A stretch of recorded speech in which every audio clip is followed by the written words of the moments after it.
কিভাবে হাত দিয়ে জ্যাক বানানো যায় দেখে নিন বিস্তারিত।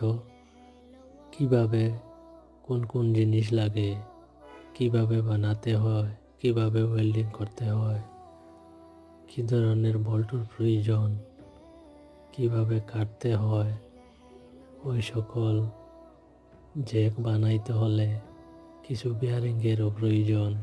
পাইপ, বেয়ারিং, অ্যাঙ্গেল সব কিছু দিয়ে এত ভালো মজবুত জ্যাক বানানো যায়।